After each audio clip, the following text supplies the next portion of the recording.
Šita stogo danga vaikščiojant labai banguoja, lengvai lankstosi. Barška tai super barška. Labai stipriai. Ir kyla įtarimų, kad tai gali būti ne 0,5 mm storio, o 0,4 arba 0,45 mm storio. Jei rasiu kur kažkokį gabalėlį, pamatuosiu aš jį ir pasakysiu tiksliai tada, koks yra stogo dangos storis. Štai ši vėjaskardė buvo nuplėšta, matosi, kad jinai ir sulankstyta stipriai. Jie tiesiog paėmė ir prisuko atgal uždėjo. Dabar aš atsuksiu, išmontuosiu ją ir pasižiūrėsiu, kokia priežastis, kad vėjas ją buvo nuplėšęs. Taigi nuėmiau vėjaskardę, priekinė lenta pritvirtinta neblogai. Aišku, reikėtų papildomai nors po 2 varžtus ar po 2 medvaržčius viename tvirtinimo taške. Čia tik po vieną kai kur. Taigi, nuplėšimo priežastis, nes per mažai varžtų buvo prisukta į skardą. Čia lankstiniai 3 metrų, o varžtai tik tai po 2 prisukti. Tai čia minimum reikėtų kas 50 cm prisukti vėjaskardę. Tada nenuplėštų vėją. Šitose skardelėse perforacija yra, reiškia stogas ventiliuojas. Bet yra šiokia tokia problemėlė.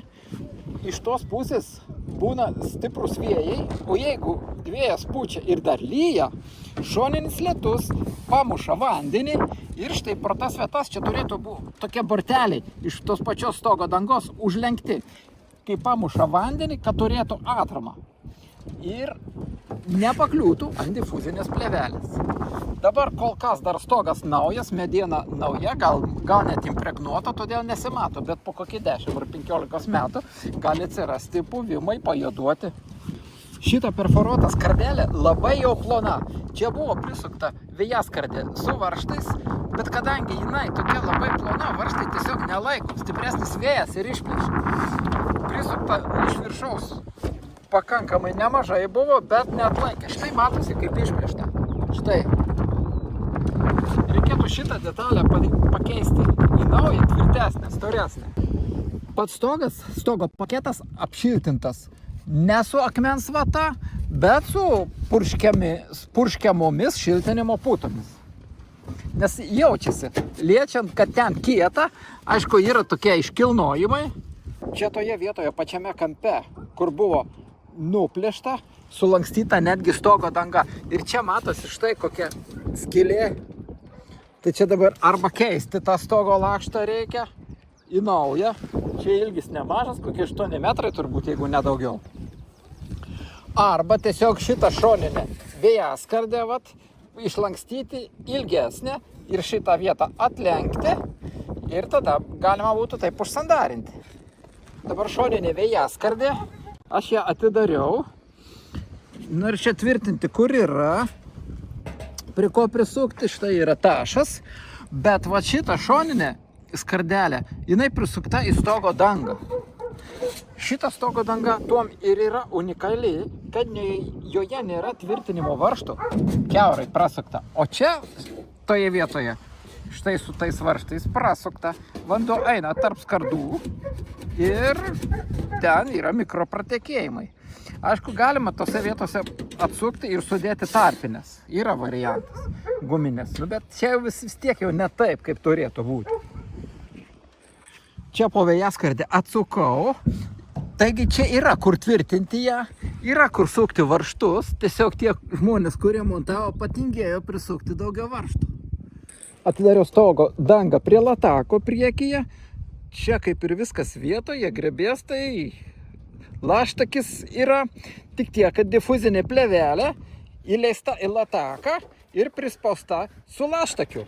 Todėl oro toj vietoj mažai pakliūna.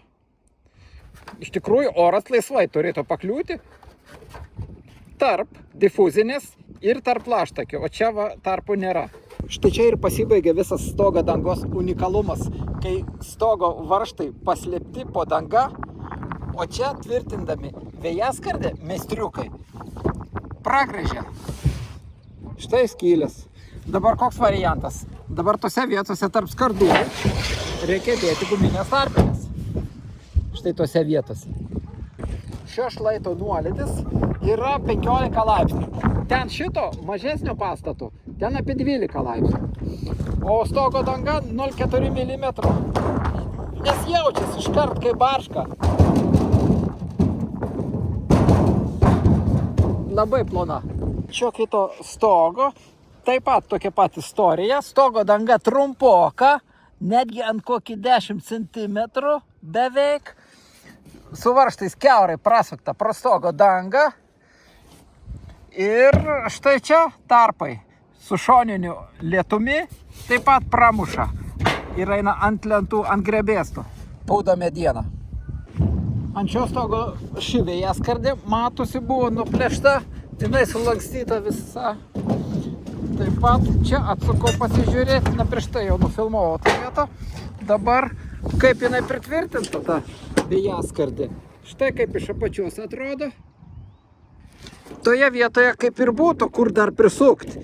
Bet šitas bangos išlankstymas, jeigu jis būtų žemiau arba aukščiau, tai čia dar galima būtų normaliai prisukti, šitą vėjaskardį pritvirtinti. Štai kaip čia atrodo. Dabar atėjau į kitą stogo pusę prie šitos vėjaskardės. Čia ant tos vėjaskardės čia varžtų neprisukinėt, kaip ten buvo. Bet čia įdomus dalykas dar toks, kad čia stogo danga nukirpta.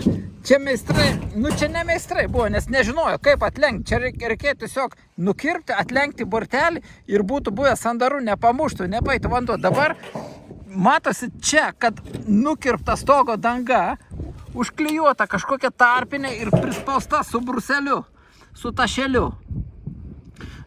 Ir taip neturi būti, nes čia eis drėgmė per mikroplyšius, per varžtus po šitą medieną ir šitą stogo dalis pūs.